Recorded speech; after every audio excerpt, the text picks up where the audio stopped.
Le PDG de la plus importante banque en Algérie, la BEA, la Banque extérieure d'Algérie, il a été relevé de ses fonctions dans la plus grande discrétion. El-Hawari Al-Hali avait un problème, avait un conflit qui l'opposait directement au milliardaire Kamel Moula, le nouveau visage de l'oligarchie algérienne Medine Tebboune. El-Hawari Al-Hali a sauté aussi en raison de son refus, tenez-vous bien, d'accorder un crédit astronomique de 1,5 milliard de dollars pour les Qataris, pour le projet Baladna, la ferme géante pour la production du lait et d'élevage de 270 000 vaches qui doit abriter la wilaya d'Adra. En réalité, la BEA, à travers un examen approfondi du dossier de la demande de crédit de la Baladna Algérie, elle s'est rendue compte qu'elle risque de perdre son argent, qu'elle risque de ne jamais revoir son argent. Elle a refusé tout simplement de dilapider l'argent public. Produire du lait sous 50 degrés, avec 270 000 vaches, avec en consommant énormément d'électricité, d'eau, etc., dans une région totalement désertique. Dans ce projet, ce sont les Qataris qui sont majoritaires. À partir du moment où ils sont majoritaires, pourquoi ce n'est pas eux qui injectent de l'argent? Si c'est les Qataris qui vont le financer avec leur argent, marhaba.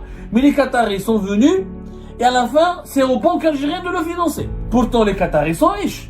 Les Qataris, là où ils partent dans le monde entier, quand les Qataris s'implantent, ils ramènent leurs capitaux. Sauf en Algérie, les Qataris, ils viennent, et c'est l'Algérie qui doit les financer. Dans ce cas-là, on aurait pu faire ce projet nous-mêmes. Le PDG de la plus importante banque en Algérie, la BEA, la Banque extérieure d'Algérie, l'une des 10 grandes banques établissements financiers du continent africain, son PDG El-Hawari Al-Hali, il a été relevé de ses fonctions dans la plus grande discrétion et on lui cherche un remplaçant qui n'a pas été encore décidé, sélectionné, qui n'a pas été encore sélectionné ou choisi. C'est pour ça que l'annonce officielle du remplacement du PDG de la BEA ne s'est pas encore effectuée. On vous a raconté dans l'émission qui a été diffusée de cela 48 heures que El-Hawari Al-Hali avait un problème, avait un conflit qui l'opposait directement au milliardaire Kamel Moula, le nouveau visage de l'oligarchie algérienne Medine Tebboune, qui est le patron du CREA, le Conseil du renouveau économique algérien, le patronat le plus puissant du pays, l'allié attitré du régime algérien, notamment du régime Tebboune, et qui est l'un des piliers du clan Tebboune. Parce que El-Hawari Al-Hali a refusé de signer et de valider l'octroi de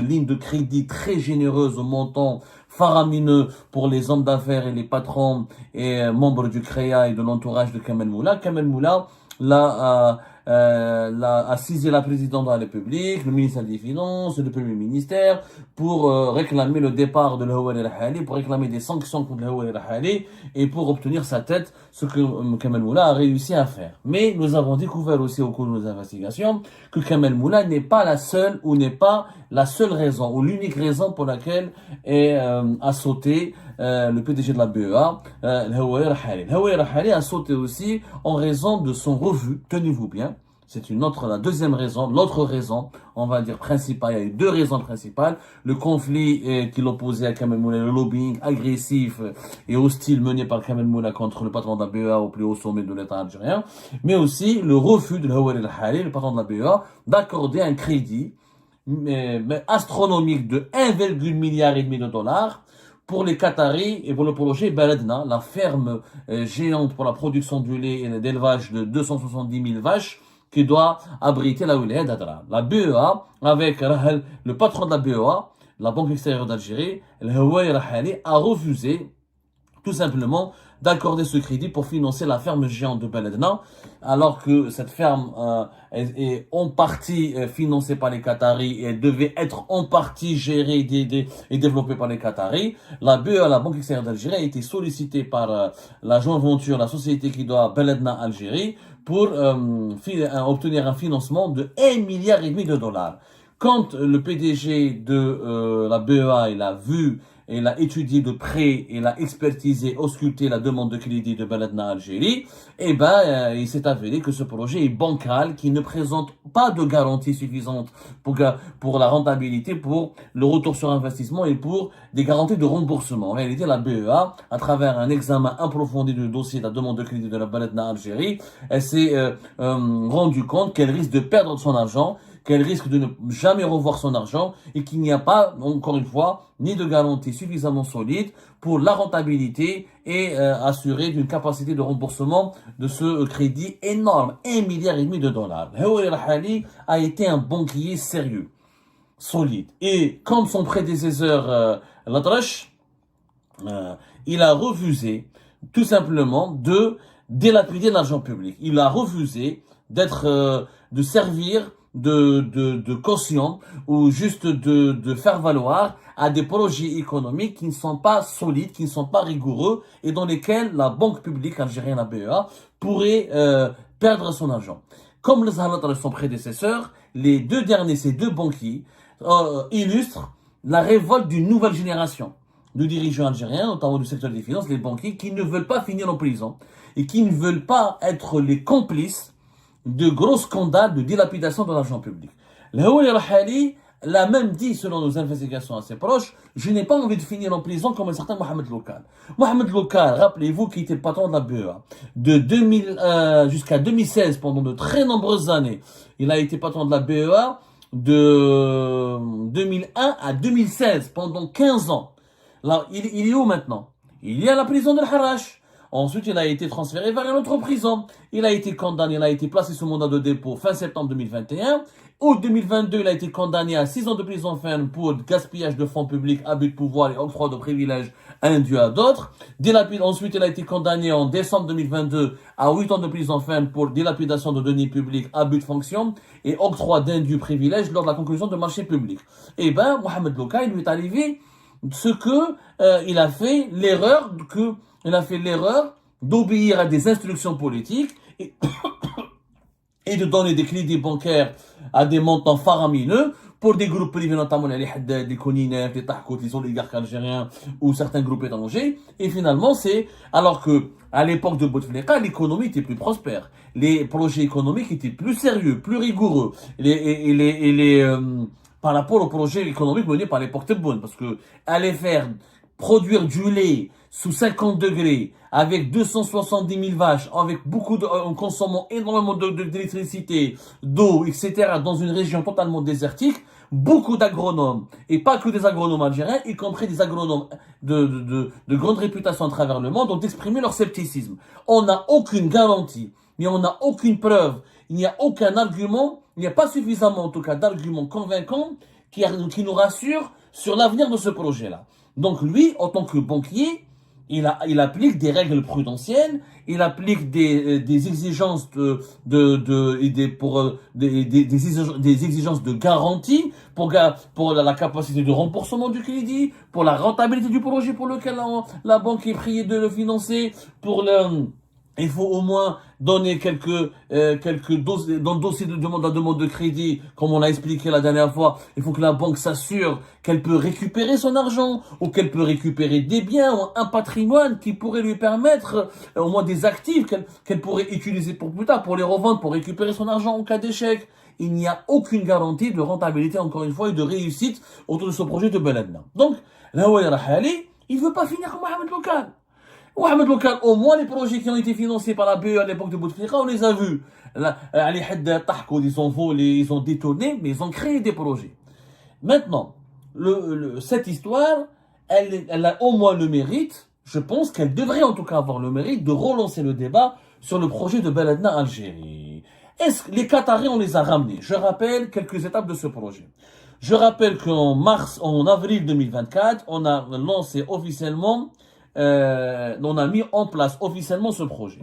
En mars 2024, il y a eu donc Beledna, le groupe qatari, qui a signé avec l'État algérien à travers le Fonds national d'investissement une sorte de joint venture, c'est-à-dire on parle d'une association. Voilà, une association qui a été créée par le FNI et le groupe qatari pour créer une sorte de partenariat pour lancer un méga projet de production de lait et d'élevage dans l'extrême sud algérien.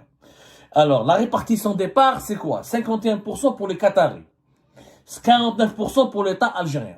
Un autre accord a été signé le 25 avril 2024 entre le ministère de l'Agriculture algérien et Beledna. Et une convention finale a été signée le 27 mars 2025 pour formaliser le projet. Dans ce projet, ce sont les Qataris qui sont majoritaires. Ils sont majoritaires. Donc, à partir du moment où ils sont majoritaires, pourquoi ce n'est pas eux qui injectent de l'argent? Jusqu'à aujourd'hui, ça fait plus d'une année qu'on parle de ce projet de Beledna. C'est 270 000 vaches dans une ferme qui va s'étendre sur 117 000 hectares à Adrar, sous une chaleur étouffante, sous un soleil de plomb, dans une région totalement désertique. On nous dit, mais il y a une nappe phréatique importante, donc il y aura de l'eau. On nous dit qu'on pourra utiliser les énergies renouvelables, etc., pour climatiser les immenses couvoirs ou les immenses unités d'élevage des vaches. Bon, ça paraît trop futuriste, c'est de la science-fiction, mais pourquoi pas? Si c'est les Qataris qui vont le financer avec leur argent, marhaba. Mais les Qataris sont venus, et à la fin, c'est aux banques algériennes de le financer. Pourtant, les Qataris sont riches. Les Qataris, là où ils partent dans le monde entier, quand les Qataris s'implantent, ils ramènent leurs capitaux. Sauf en Algérie, les Qataris, ils viennent, et c'est l'Algérie qui doit les financer. Dans ce cas-là, on aurait pu faire ce projet nous-mêmes, on n'aurait pas eu besoin des Qataris. Pourquoi ramener des Qataris si on doit nous-mêmes financer plus de 1,5 milliard de dollars ce projet-là? Je rappelle que ce projet nécessite un investissement de 3,5 milliards de dollars. Le montage financier, ou Chiqoul, le montage financier qui a été négocié au mois d'avril 2024 jusqu'à la convention finale du 27 de mars 2025. Il dit que, normalement, si on applique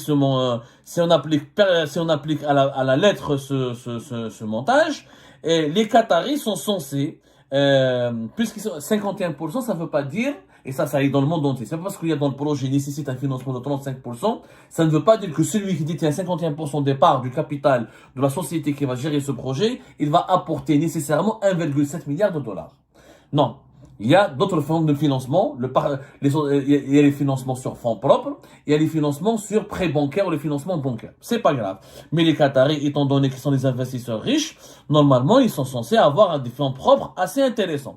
D'autant plus que si on analyse encore une fois la structure de la société, ils sont censés avoir leur part, ils sont censés s'élever à 910 millions de dollars. Et la part du Fonds national d'investissement, qui est une institution financière publique algérienne, c'est l'équivalent d'une banque, mais c'est un fonds national, c'est pour financer les grands projets économiques. Là, sa part de financement, elle est censée être à 875 millions de dollars. Il reste une part de 1,7 vers presque 1,8 milliard de dollars, c'est le financement bancaire. Or, dans le monde, les Qataris ont leur propre banque.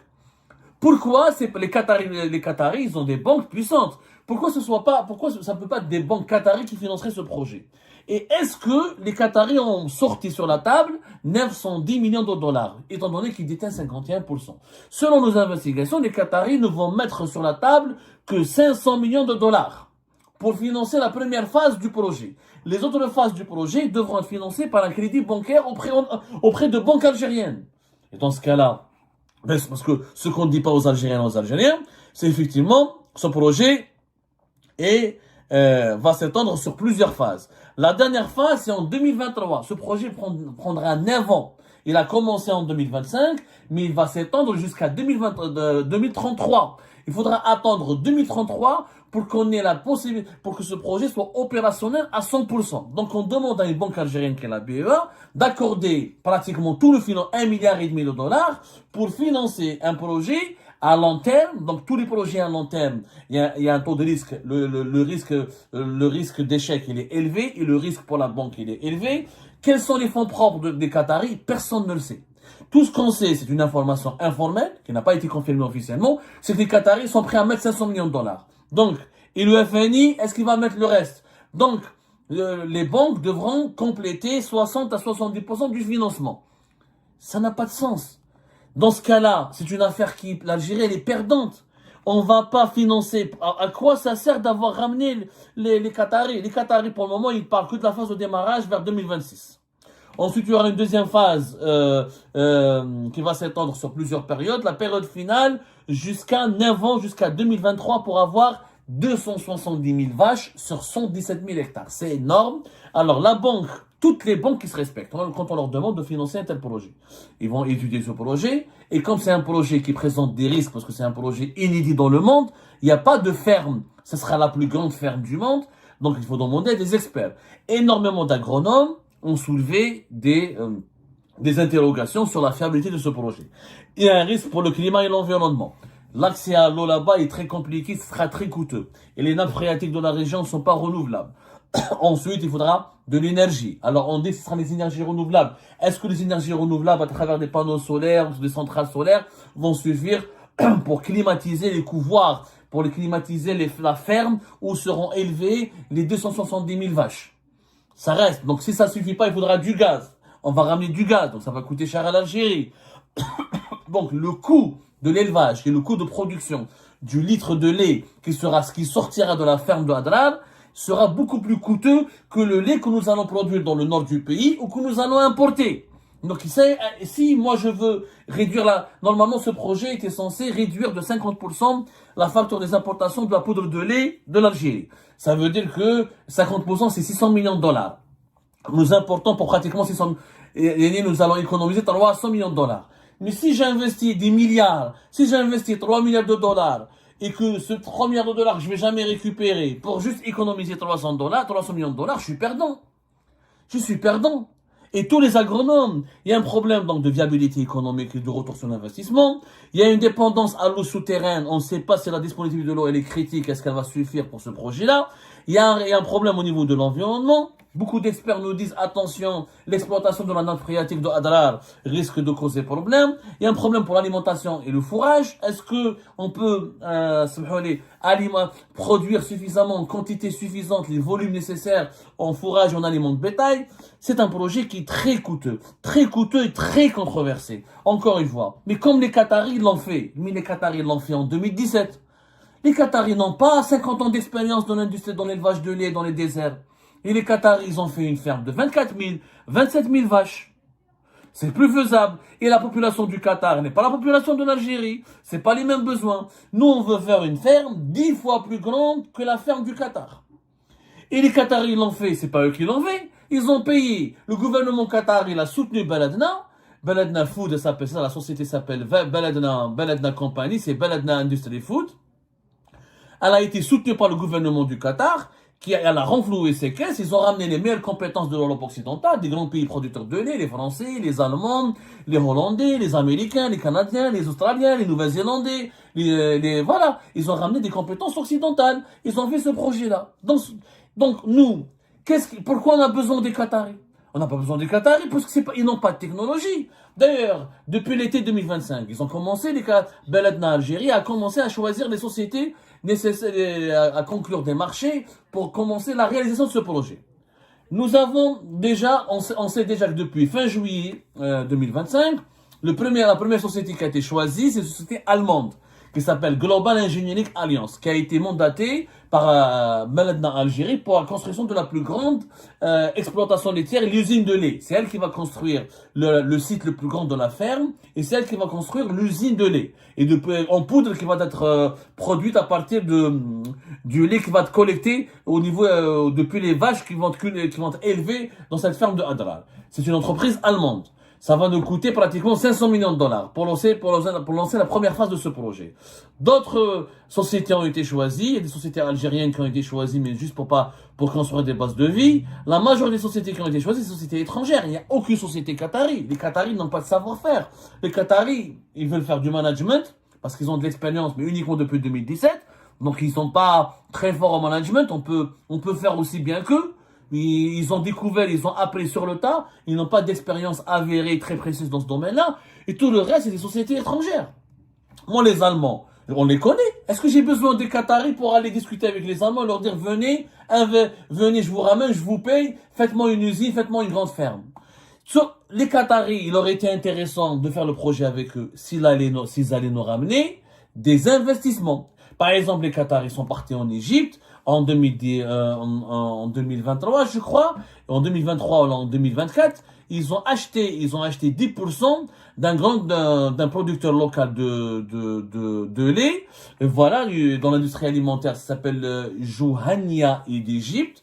Ils ont acheté 10%, et donc ils vont commencer à développer la production de lait en Égypte. Ils sont partis en Malaisie. Pour faire une grande, en août 2021, pour élever 10 000 vaches laitières, et à partir desquelles ils vont produire du lait et développer l'industrie du lait en Malaisie. Mais ça, c'est pas les Malaisiens ou les Égyptiens qui leur ont prêté l'argent. En Égypte et en Malaisie, les Qataris ramènent leur propre argent. Mais en Algérie, c'est les banques algériennes qui vont financer les Qataris. Ça n'a pas d'intérêt. Ça n'a aucun sens. Le PDG de la BEA, il a eu raison de refuser. Parce que c'est simple, demain, la banque va perdre de l'argent. Si ce projet ne marche pas. Et s'il y a eu c'est l'argent public, la BEA, c'est pas une banque privée. Quand il y a de l'argent public, il y a une justice, il y a une enquête sécuritaire. Il y a des comptes qui doivent être, il y a des bilans, il faut rendre des comptes. Lui, il va être tenu il va être tenu pour coupable, comme Mohamed Loukan. On va lui dire, c'est toi qui as signé, c'est toi qui as donné du crédit. Alors tu aurais pu dire non, parce que tu aurais pu dire, écoute, moi je suis pas d'accord, le dossier n'est pas conforme à nos exigences. Et tu aurais pu préserver l'argent public. Mais s'il avait dit oui dans 8-9 ans, si ça ne marche pas, c'est lui qui va être appelé, il va se représenter à la justice, il sera sur le banc des accusés, éventuellement il sera incarcéré. Donc il a eu raison de dire non.